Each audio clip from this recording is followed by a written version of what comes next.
Boa noite, povo lindo! Glória a Deus, porque Deus é maravilhoso, Ele ouve nossas orações. E estamos aqui mais uma segunda-feira para fazer essa viagem eletrizante com essa nossa poetisa que amamos, Cíntia Tanuri. Tá aí, ó, com a chikungunya da vida, mas Deus é maior.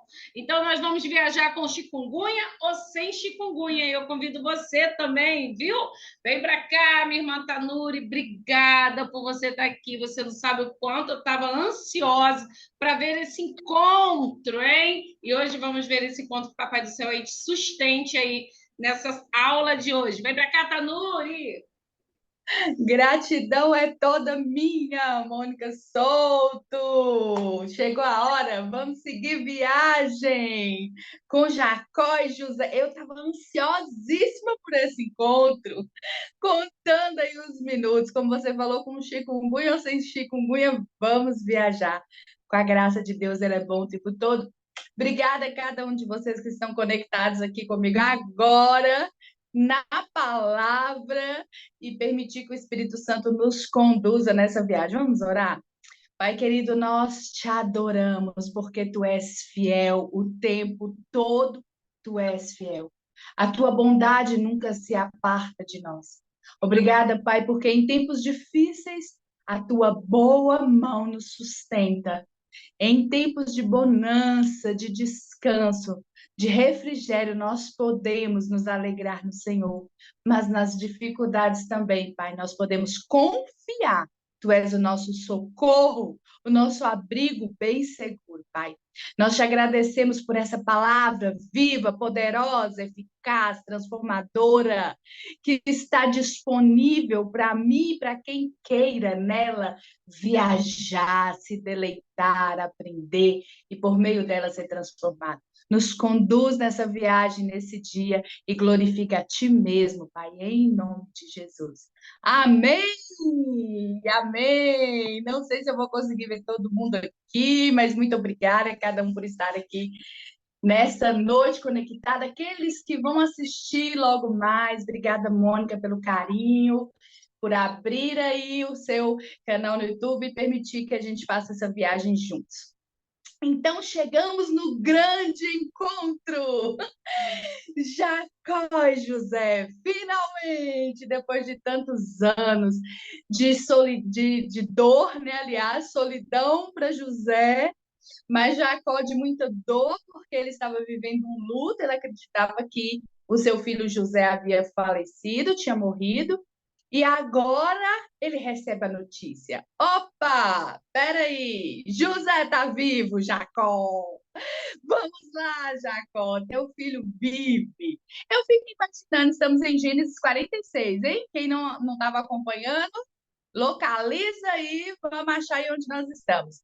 Eu fico imaginando cá com os meus botões, a Bíblia não conta. Mônica Souto, como é que foi que esses filhos deram conta para Jacó do que eles fizeram? A gente sabe aqui em Gênesis 45 que eles chegaram até ali com a carruagem de Faraó, com todas as provisões e com o recado.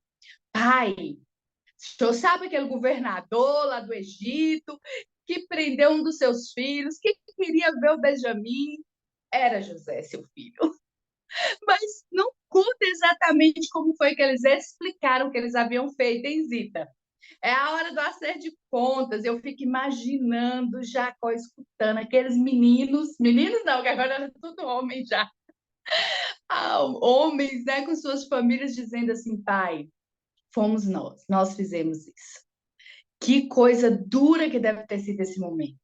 Mas a gente vê aí que encerra o capítulo 45 com Jacó dizendo, vamos, eu não posso morrer sem ver o meu filho. No capítulo 46 a gente começa aí a narrativa ouvindo que Jacó, tudo que era seu, toda a sua família, todos os seus bens, partiram. Israel, né? Como ele é chamado por Deus agora, com tudo que ele possuía, ele partiu para Betseba e ofereceu sacrifício ao Senhor, é Isaac, seu pai, ao Deus de Isaac, seu pai. Olha só que interessante. No primeiro verso de Gênesis 46, hein, Lila? A primeira coisa que Jacó vai fazer É de novo, adorar a Deus, levantar um altar, sacrificar ao Senhor. Eu fico imaginando a alegria do coração de Jacó. Ele quase que é como se ele tivesse desmaiado, né? Como se ele tivesse tido um mal súbito ali naquela hora, quando ele recebe a notícia, ele fala, é como se ele morresse e vivesse de novo. Depois de tanta dor, com aquela notícia, o coração do velho Jacó quase que não aguenta. E agora a primeira atitude dele é adorar a Deus. É sacrificar ao Senhor, é levantar um altar. E olha só o que aconteceu, verso 2, hein? Falou Deus a Israel. O Senhor em todo o tempo estava vendo a dor dele, Mônica. Nenhuma lágrima ficou em oculto do Senhor. O Senhor ouviu o choro de Jacó. O Senhor via Zita as noites em claro, sem dormir, pensando no filho, a saudade. Quem já perdeu um ente querido aí sabe que dor é essa da ausência. Talvez Jacó não tivesse sono, andasse perambulando lá pela casa à noite, lembrando de José. E o Senhor contemplou tudo isso. E agora o Senhor vai falar com ele novamente. E o Senhor então disse em visões, em sonho à noite a Jacó: Jacó, Jacó, chama ele. E ele responde: Eis-me aqui. Ele diz: Eu te ouço, Senhor, eu ainda te ouço. Estou velho, cansado, tanta luta, mas eu te ouço, Senhor. Quantas vezes a gente está assim, hein, meu povo? Cansado, atribulado, esgotado. Mas vem aquele sopro fresco, você escuta, discerne a voz do Senhor, talvez num versículo, hein? Talvez numa canção, na letra de uma canção, em sonho, enquanto dorme, o Senhor fala com você: Ei, mulher, vem cá, deixa eu te contar as boas novas que eu trago para a sua vida. E a gente pode dizer: Fala, Senhor, eu te ouço. Eu posso te ouvir, eis-me aqui. Jacó respondeu. Verso 3: Então disse o Senhor: Eu sou o seu Deus. Eu sou o Deus do seu pai. Não temas descer para o Egito, porque lá eu irei com você e farei de você uma grande nação. Eu descerei contigo ao Egito e farei você voltar. Certamente, a mão de José, teu filho, é que vai fechar os teus olhos. Uau! Deus fala com ele, hein, Zita? Talvez naquela hora ele lembrou do mesmo jeito como Deus falou com ele quando ele estava ali dormindo numa.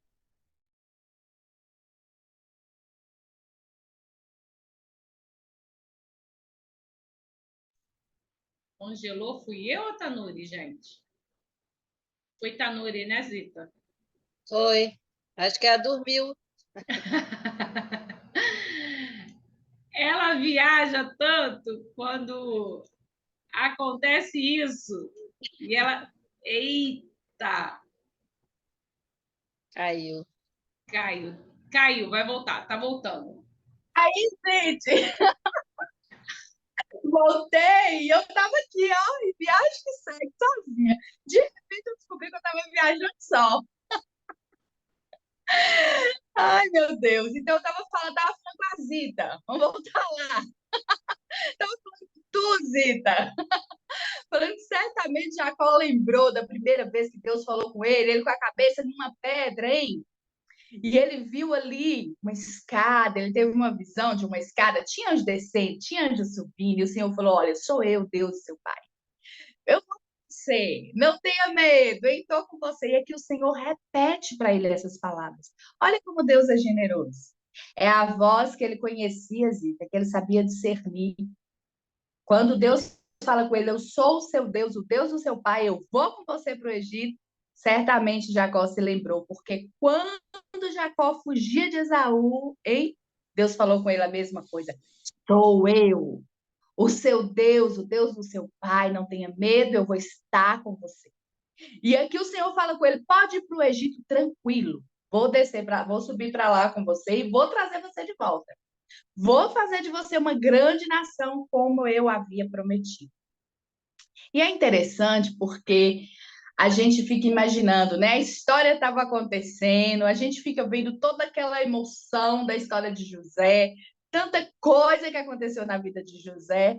Enquanto isso, paralelamente, Jacó estava vivendo a vidinha dele, né? Lá com toda a sua família. Eles eram pastores, cuidavam de rebanhos.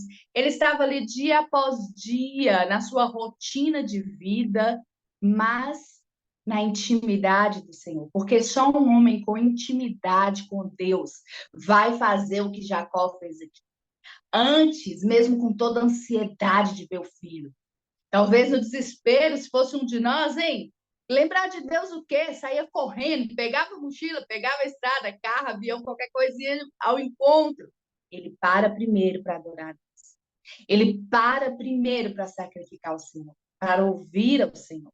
E o Senhor, então, fala ao coração do velho Jacó: sem medo, Jacó, pode ir, eu vou com você, eu estou com você. E então, depois nós vamos ver aí essa linda e longa lista com os nomes de todos os filhos, os netos, as noras, todo mundo, então, que sobe com Jacó, Israel, né? Agora, toda a sua parentela, somando aí 66, sem contar quem? José, esposo dos dois filhos de José que ele teve lá no Egito. E eles sobem, então, todos para o Egito. E eu fiquei pensando cá com os meus botões, hein, Zita? Há tempo para todo o propósito de Deus debaixo dos céus, como escreveu o sábio rei Salomão. Eclesiastes 3, 1, 2, meu povo, anota aí, para a gente não esquecer, hein? Há tempo determinado para todas as coisas. Nós podemos dizer assim, pensar ou dizer e murmurar aí, Ana Cláudia, está demorando. Por que essa bênção não chega? Será que Deus não está vendo a luta, o sofrimento, hein? Talvez em meio às dores a gente fala, por que essa doença não passa logo? Por que esse aperto não acaba logo? Talvez Jacó, nas noites escuras de dor, de solidão, da ausência do filho, dissesse, Senhor, por que não passa essa dor? Porque esse luto não sai de mim. E Deus estava ouvindo, Deus estava vendo. Deus não é covarde, ele é misericordioso. Mas existe um tempo determinado para todo propósito. E o processo é que nos leva ao propósito. O processo é que é o negócio, hein, Mônica Souza? O processo é o tempo da espera. O processo é o treinamento da confiança. É no processo que a gente é aperfeiçoado em fé, hein, Lila? É no tal do processo. E o processo dói muitas vezes, mas ele vai nos levar ao propósito. Essa semana, com essa chikungunya que não passava, com as dores, eu ainda levei um tombo para as coisas ficarem mais. Se não fosse trágico, seria cômico, para doer mais um pouquinho, Zita. Enquanto eu estava ali caída no chão, o Senhor me fez lembrar de algo. Não adianta querer acelerar o processo. Há um tempo. Não adianta querer correr com as coisas. A gente tem que saber esperar o tempo certo para todas as coisas. Se Jacó soubesse antes que José estava no Egito, em Zita, o que será que teria acontecido? No mínimo, o velho Jacó tinha mandado buscar José. E Deus tinha um propósito na vida de José. José falou com os irmãos dele, foi Deus quem me fez chegar aqui adiante de vocês, para que não somente a vida de vocês, mas de todo o povo fosse preservada. Ele precisava estar na cadeira de governador naquele tempo. E para chegar naquele lugar, ele precisava passar pelo propósito. E muitas vezes nós, na nossa pressa, na nossa ansiedade, a gente quer queimar etapas. Talvez Jacó mandasse uma comitiva buscar José, hein? Caçasse confusão com o faraó do Egito. Talvez ficasse todo mundo era preso lá. A gente não sabe como é que essa história ia se dar. Por isso, Deus não permite que Jacó soubesse que José estava vindo até o tempo determinado. Ele soube na hora certa, no momento exato do Senhor. E o Senhor aqui está o consolando, dizendo: olha, José vai fechar os seus olhos. Você não vai morrer sem ver seu filho. Ele vai estar com você. É Deus dizendo em Francisca, esse Deus lindo, tem tempo para todas as coisas. Todo o meu propósito debaixo dos céus vai se cumprir no tempo determinado. Quando Salomão escreveu essas palavras sábias, inspirado pelo Espírito Santo, em Eclesiastes 3, ele vai detalhar ali para a gente desenhar, como diz a Mônica Souza. Deixa eu te contar, tem tempo de nascer, tem tempo de morrer. Tem tempo de plantar, hein? Mas tem tempo de colher. Tem tempo de rir, mas tem tempo de chorar. Tem tempo de prantear e tem tempo de saltar de alegria, dançar de alegria. E é essa hora agora. É agora que José e Jacó vão voltar a rir, a dançar de alegria nesse encontro. Chegou essa hora. Aqui fala a lista toda aí dos filhos que subiram, dos netos, das noras. E finalmente aí no verso 28, vamos ler. Jacó então enviou Judá, seu filho, adiante, para avisar José para descer, para ensiná-los como chegar a Gósen. Era o lugar onde tinha marcado o encontro dos dois. 29. Então José apressou o carro lá, olha, e subiu ao encontro de Israel, seu pai. E quando eles se encontraram, lançou-se no seu pescoço e choraram por muito tempo juntos. Chegou a hora, eu fico imaginando, eu só posso imaginar, hein, Mônica Souza? José acelerando aqueles carros e correndo ao encontro do seu pai. E Jacó ali, esperando seu filho. José corre, se lança no pescoço, se atira naquele abraço. E os dois choram longamente, por longo tempo. Era um choro que estava preso na alma. Anos se passaram. E agora um está no abraço do outro, nos braços do outro. E agora invita pai e filho de novo, juntinhos, coração, um escutando as batidas do coração do outro. Cita. Tinha que ser um choro longo, hein? É aquele choro do alívio, aquele choro do milagre. Para Jacó, para Israel, Mônica, um milagre, um filho que há muito sepultado no coração dele, morto, está vivo, ele está sentindo o cheiro, ele está tocando, ele está abraçando, ele está beijando. Para José, que não contava, não parava de contar os minutos, os segundos, hein? Imagina ele na prisão todo dia, que dia que eu saio daqui, que dia que eu vejo meu pai. Lembra quando ele encontrou-se com os irmãos? Toda hora a pergunta que José fazia, a pergunta que não queria calar? Meu pai está, meu pai não, né? Ele falava: o pai de vocês está vivo? O pai de vocês vive? Tudo o que ele queria era ter certeza desse encontro. E Deus dá a eles esse momento. José não podia queimar etapas no processo. Essa era a hora.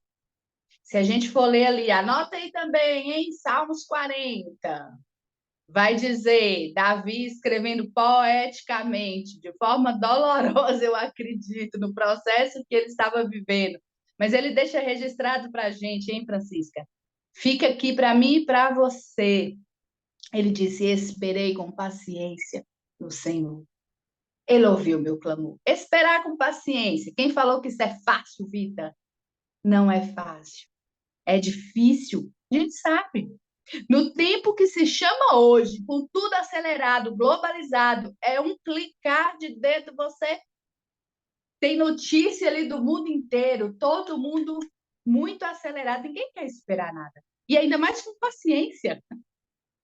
Paciência, uma das virtudes que compõe ali a lista do fruto do Espírito Santo, que a gente vai ler em Gálatas 5, hein? O que está escrito lá naquela lista? Longanimidade, paciência, domínio próprio. como nós precisamos dessa virtude. Porque se há um tempo determinado para todo propósito debaixo do céu, Deus, ele não vai negociar esse tempo. Deus pode fazer em um segundo? Pode. Quando a gente abre primeiro Gênesis ali no primeiro capítulo, a gente vai ver no primeiro e no segundo capítulo, passo a passo da criação. Deus podia fazer no piscar de olhos tudo aparecer. Mas ele diz no primeiro dia, no segundo dia, no terceiro dia, Deus é Deus de tempo, de ciclos, de etapas. Ele fez a semana com 7 dias. Ele criou tudo em uma ordem. Nós temos as estações do ano para nos mostrar um Deus de tempo, de ciclo. E é assim na nossa vida. E este Deus não mudou porque o nosso tempo está acelerado. Ei, anota essa aí, tá? Não mudou porque chegamos na era da tecnologia, porque tudo está rápido. Ele é o mesmo Deus. Ele poderia fazer sim, mas ele faz como lhe apraz, como ele quer. Ele poderia fazer em um segundo. José sentar naquela cadeira do Egito e não fazer Jacó esperar tanto tempo pelo seu filho, por esse encontro. Mas Deus estava preparando José para o propósito. Assim como Abraão, seu avô, ficou esperando tanto pelo seu filho, tantos anos e Sara não engravidava. Tanto tempo Deus falando, ela vai gerar um filho. Na hora certa, 25 anos passaram. O tempo que Deus preparou Abraão para ser o pai da fé. Tudo tem um propósito e Deus está nos preparando. Esse foi o tempo de Jacó e de José para o encontro deles. E aqui vai dizer então que José, disse a Israel a José, agora eu posso morrer. Jacó, né, tá falando, filho, agora eu posso morrer. Meus olhos viram o seu rosto, você tá vivo. Eu fiquei me lembrando aqui, olha, quando a profetisa Ana, no tempo, ela pega Jesus ali, né, o bebezinho, e ela diz, agora eu posso morrer. Eu vi se cumprindo a profecia que o Deus, o Emanuel, Deus conosco, viria, ele estaria entre nós. Eu fico imaginando aqui Jacó olhando para o rosto de José. Talvez ele dê uns tapinhas assim, né, Zita, para ver você mesmo, meu filho. Será que é você? Deixa eu ver. E dizendo assim: agora eu posso descansar em paz. Meus olhos te viram vivo. E aqui agora, José, no verso 31, José vai falar com seus irmãos: ó, vamos subir. Eu vou contar para Faraó que vocês chegaram, meus irmãos. Eu vou preparar para vocês a casa ali onde vocês vão ficar. Chegaram da terra de Canaã, para que vocês possam viver aqui. Vocês vão falar que são pastores, homens que cuidam de rebanho de gado, que trouxeram o seu rebanho e todo o seu gado estão com vocês. Por que agora José está preparando tudo isso? Porque no Egito, alguém que cuidava dos rebanhos, ele não era bem visto pelos egípcios. Os egípcios não gostavam de pastores. Por isso José diz para eles: vocês vão ficar aqui nessa terra. Era ali pertinho da onde José estava, mas não era no Egito mesmo, porque lá os egípcios não gostavam, não tinham bons olhos para pastores. Mas José disse: olha, vocês vão falar que são sim pastores, eu vou adiante, vou explicar tudo para Faraó para que vocês possam viver aqui. E lá era a melhor terra. Eles não iam precisar. Olha o cuidado de Deus. Pensa cá comigo, hein, Mônica? Eles não iam precisar ficar misturados, literalmente, à cultura egípcia. José teve que passar por todo aquele processo. José agora tinha outro nome egípcio, mas Jacó, seu pai idoso, não ia precisar se adaptar a nada disso. Deus preparou tudo de forma generosa, carinhosa. E eles vão ficar ali numa terra boa, onde eles podiam prosperar com tudo que tinham. Deus Deus vai cuidar sobremaneira de toda a parentela de José, para provar a sua fidelidade. Aquilo que ele falou para José, que ele falou ao coração de Jacó: eu vou estar com você lá no Egito, você não vai estar sozinho. Eu vou cuidar de você e vou trazer você de volta. Deus pensa nos detalhes. Na minha vida e na sua vida também é assim. Às vezes a gente não imagina na hora, mas por que isso? Por que aconteceu dessa forma, hein? Por que eu tive que passar por isso? Deus sempre está um passo adiante de nós. Melhor dizendo, todos os passos adiante de nós. Ele conhece toda a história, ele conhece o início e o fim, ele sabe todo o percurso e ele é poderoso para nos guardar, para nos livrar e para preparar o caminho adiante de nós. Davi também escreveu: olha, entrega o teu caminho ao Senhor, confia nele, o mais ele vai fazer. E é isso que Deus está mostrando mais uma vez aqui, a fidelidade dele para com Jacó, para com José, para com toda a parentela de José. Então José foi adiante, José falou e disse aos irmãos: vocês vão confirmar, verso 34. Teus servos foram homens de gado, desde a mocidade até agora. Tanto nós como os nossos pais sempre cuidamos de rebanho. Por isso peço que habitem e gozem, porque todo pastor de rebanho é mal visto para os egípcios. Em alguma tradução vai ter abominação. Eles não toleravam. Então, Faraó, como tinha muito apreço por José, ele vai atender aí sim o pedido que foi feito por José. Virando a página, nós chegamos em Gênesis 47. Estamos a poucos capítulos do final desse livro, dessa narrativa incrível. Em Gênesis 47, então, José vai até Faraó, já começa aí no verso 1. Depois alguém me diz quanto tempo, hein, Mônica? E ele vai com seus irmãos, com seus rebanhos, com o seu gado, com tudo que ele tem. Chegam, então, à terra de Canaã. E eis que estão ali em Gósen, naquela terra onde eles vão ficar. Tomou 5 dos seus irmãos e apresentou a Faraó.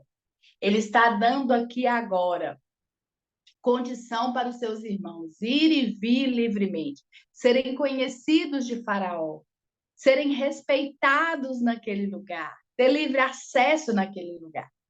E então perguntou o Faraó aos irmãos de José: qual é o vosso trabalho? José já tinha orientado eles: vocês vão falar assim, assim, assim, quando chegar lá. E da mesma forma aconteceu. Quanto tempo aí, Mônica? Deixa eu ver. Dá tempo da gente continuar aqui. Maravilha! 10 minutos, dá tempo da gente fazer essa narrativa aqui. Então, quando eles chegaram ali, a primeira coisa que Faraó quer saber: vocês trabalham com o quê? Estão vindo para o Egito? O Egito era um centro comercial. O Egito era onde tudo acontecia, hein? Era onde fluíam as coisas, principalmente nessa época. Por quê? Todos os outros povos estavam quebrados pela fome. Onde que tinha o cascalho, o dinheiro, onde estava correndo ainda, que tinha alimento? No Egito. Como José armazenou toda a comida, eles livraram, sim, todos os povos da fome, mas o Egito ficou muito rico por isso. Todo mundo vinha comprar no Egito. É a oferta da procura. É a lei da procura e da oferta, melhor dizendo. Só o Egito tinha alimento para saciar a fome. E no Egito, todo o comércio bombava sempre, né? Como a gente diz nos dias de hoje.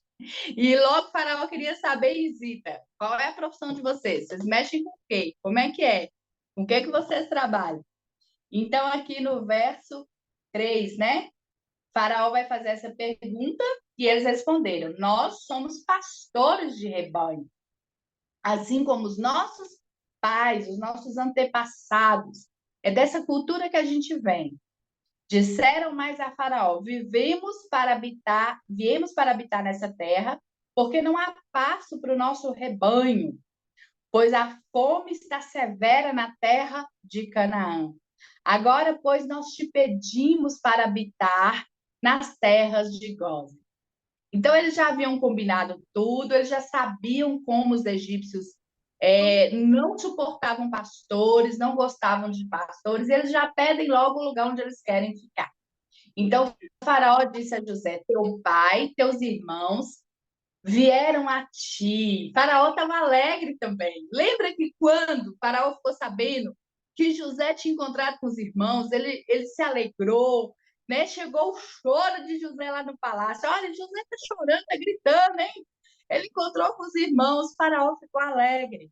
E Faraó aqui vai confirmar isso. E ele vai dizer, verso 6, a terra do Egito está diante de vocês. O melhor da terra para habitar o teu pai e os teus irmãos. Habitem na terra de Gósen. Se sabes haver entre eles homens capazes, põe-nos por chefe do gado que me pertence também. Além de tudo, ainda deu lugar de destaque para eles. Eita Deus de poder, de provisão, de maravilhas.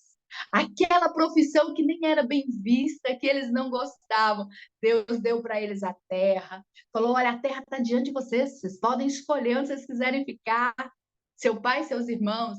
E sobre o meu gado, se tiver gente aí capaz entre os seus, bota lá para o chefe dos meus também. Coloca lá para tomar conta do que é meu também. Esse é o Deus que surpreende. Na hora de Deus, tudo acontece. Nós vamos encerrar por aqui, eu vou te dizer. Se ainda não aconteceu, calma. Há tempo para todo o propósito do Senhor debaixo dos céus. Na hora de Deus, tudo desembaraça, tudo se alinha, tudo acontece, tudo conspira ao seu favor. É o que o Paulo vai dizer em Romanos 8, hein? Todas as coisas cooperam para o bem dos que amam a Deus. As portas se abrem, as que não é para você se fecha, Deus te dá livramento. Deus envia pessoas para te abençoar da onde você nem imagina. Ele sempre te surpreende da onde você nem imagina. Aquele convite chega, aquela oportunidade cai na sua mão. Tudo acontece no tempo de Deus. Tem tempo para chorar? Tem. Mas tem tempo para rir e saltar de alegria. Amém ou não amém, Cita Guimarães? Então vamos com fé, vivendo os nossos processos, andando rumo ao nosso propósito. Deus é conosco. Ele vai conosco, assim como ele foi com Jacó e esteve o tempo todo com José. Ele está comigo e com você. Ele é bondoso para nos conduzir em todo o processo, até se cumprir o seu propósito fielmente na minha vida e na sua vida. Amém, meu povo? Que Deus nos abençoe, que o Espírito Santo continue falando ao coração de cada um de vocês, na certeza e na alegria de que Deus é conosco em todo tempo, e em todo tempo Ele é bom. Deus abençoe e até a próxima segunda, se o Senhor se nos permitir. Seguimos viagem, vamos para o encerramento desse livro, com tudo que Deus preparou para nós aqui. Amém? Até mais. Obrigada pela